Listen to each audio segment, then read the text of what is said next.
Manshiet Naser is the largest squatter settlement in Cairo and Egypt as a whole, with roughly 450,000 inhabitants.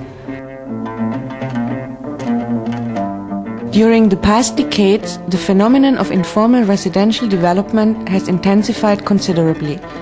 Today, around 26% of Egypt's urban population is living in informal settlements. Many agencies have pointed out the negative consequences of informal urban development on the residents and society at large. But the other side of the phenomenon reveals also the enormous potential of the low-income population to solve the pressuring housing and employment problems, however, at the expense of sufficient infrastructure and with a dramatic lack of basic services. The residents in informal areas have established their communities largely by themselves. They have realized the minimum requirements to preserve their existence and sustain their economic activities. These are remarkable achievements which cannot be neglected, particularly in view of the fact that around 80% of all new housing units in Egypt are provided through informal residential development. Informal investments in housing represent 60% of the overall economic value of new housing investments. In addition, many jobs are created in informal areas, which is particularly important to absorb the productive energy of youth and new entrants into the labor market. The participatory urban development project Manshiet Naser builds on this enormous potential by strengthening popular participation and promoting community empowerment. Cairo Governorate, represented by the district of Manshiet Naser, the German Agency for Technical Cooperation GTZ, and the German Bank for Reconstruction KfW work together in the project with an integrated approach to sustainable development.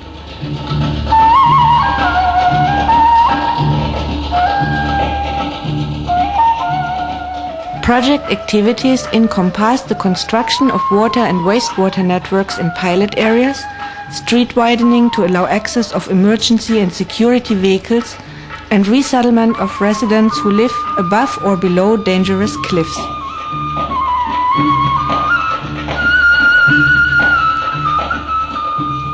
The community and the local private sector have made substantial contributions to these local initiatives.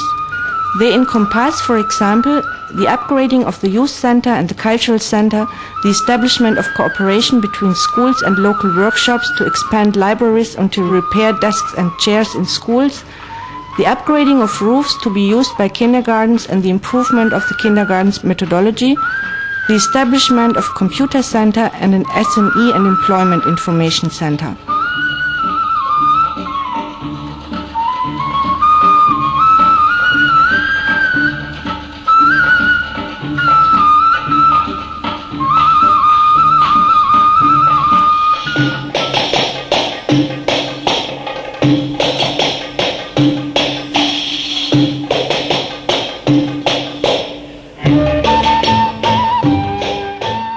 The Ministry of Housing has built a new housing project in an adjacent area to rehouse the affected families.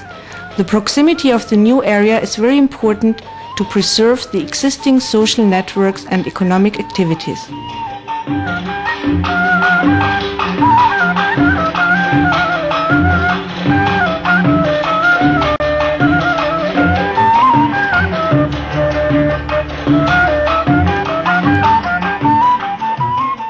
Community members have, for example, provided more than 1,100 days of free labor to build an open-air cinema and theater in a cultural center. The private sector has provided machinery and construction material for free or at cost. Employees of local service institutions have actively participated and developed numerous mechanisms of cooperation with community groups and associations.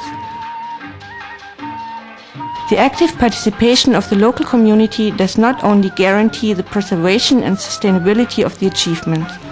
All development interventions with active community involvement have been designed to increase the capacities of community groups and associations and to promote community organization and empowerment. This approach avoids creating dependencies and will enable community members to carry on development process after the project phases out.